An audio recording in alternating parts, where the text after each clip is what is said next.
Hello दोस्तों, नमस्ते, प्रणाम। मैं हूं सरिता।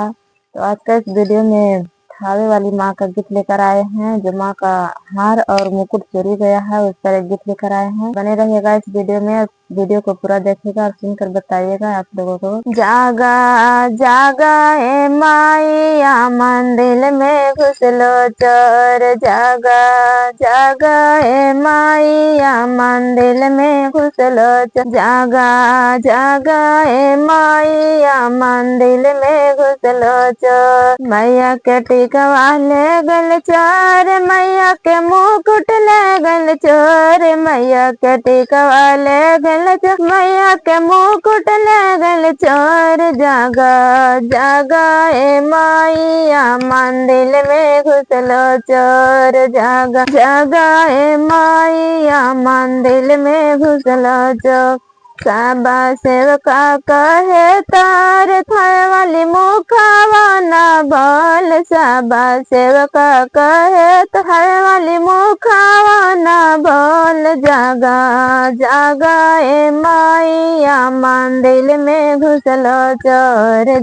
जागा ए माइया, मंदिर में घुसलो चोर। साबा सेवका कहे तार, थावे वाली मुखावा ना बोल। साबा सेवका कहे तो थावे वाली मुखावा ना बोल। जागा जागा ए माइया, मंदिर में घुसलो चोर। जागा जागा ए माइया, मंदिर में घुसलो चोर। मैया के झुमका ले गल चोर, मैया के हरवा ले गल चोर। मैया के झुमका ले, मैया के हरवा ले गल चोर। जागा जागा ए माइया, मंदिर में घुसलो चोर। जागा जागा ए माइया, मंदिर में घुसलो। साबा सेवका कहे तार, थावे वाली मुखावा ना बोल। साबा सेवका कहे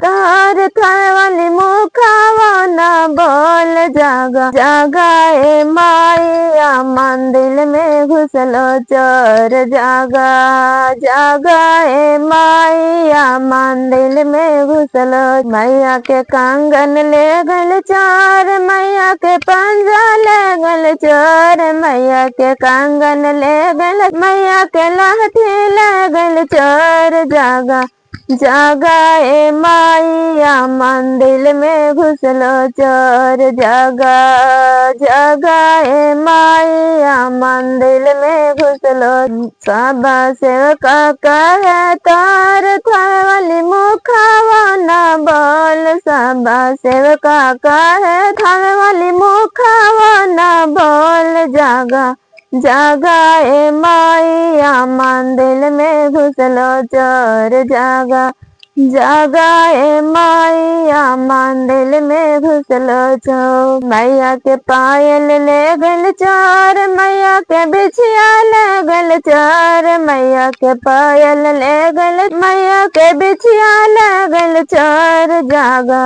जागा ए माइया, मंदिर में घुसलो चोर। जागा जागा ए माइया, मंदिर में घुसलो चोर।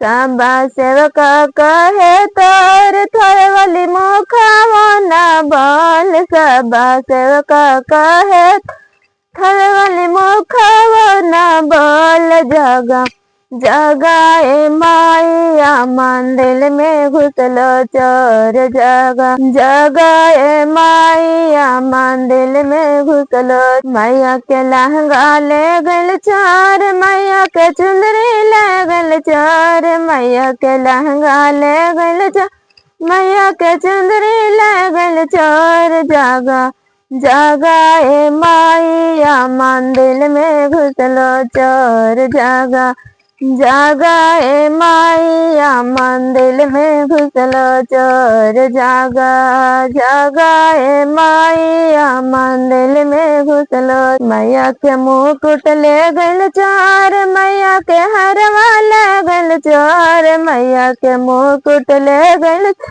मैया के हरवा ले गल चोर। जागा जागा ए माइया मंदिर में घुसलो चोर जागा, जागा ए माइया मंदिर में घुसलो चोर।